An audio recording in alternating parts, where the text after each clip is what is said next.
బళ్ళారి నగరంలోని జనవరి 1 జరిగిన బ్యానర్ ఘటనలో ఫైరింగ్ లో చనిపోయిన రాజశేఖర్ రెడ్డి కుటుంబాన్ని ఓదార్చిన కర్ణాటక రాష్ట్ర ఉప ముఖ్యమంత్రి వర్యులు ಡಿಕೆ ಶಿವಕುಮಾರ್. ಇದೊಂದು ಮಾಡಿಕೊಡಿ ಸರ್, ನೀವು ಪುಣ್ಯ ಬರ್ತೈತೆ ಸರ್ ನಿಮಗೆ. ಸರ್ ಪ್ಲೀಸ್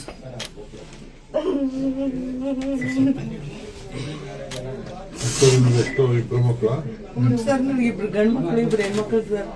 ಇವಾಗ ಆತ ದೊಡ್ಡ ಆತ ಸರ್. ಇದಾಗಿದೆ ಸರ್ ಕ್ಯಾಮ್ರಾ ಬನ್ನಿ. ಜಬ್ಬೆ ಹಿಡಿತು ಸರ್. ಅದೇ ನೋಡ್ಕೊಂತ ಅಮ್ಮ ತಮ್ಮ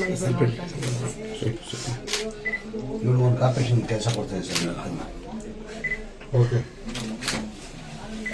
ಮಾತಾಡ್ತೀರ ಇವೆಲ್ಲ ಇದ್ದಾರೆ, ಎಲ್ಲರ ಮುಂದೆ ಬೇಡ ಮಾತಾಡ್ತೀವಿ. ನೀವು ಬಂದ್ಬಿಡಿ. ಆಯ್ತು, ಸ್ವಲ್ಪ ಈ ಕಡೆ ಬರ್ರಿ, ತೊಗೊಂಡು ಹೋಗ್ಬಿಡ್ತೀವಿ.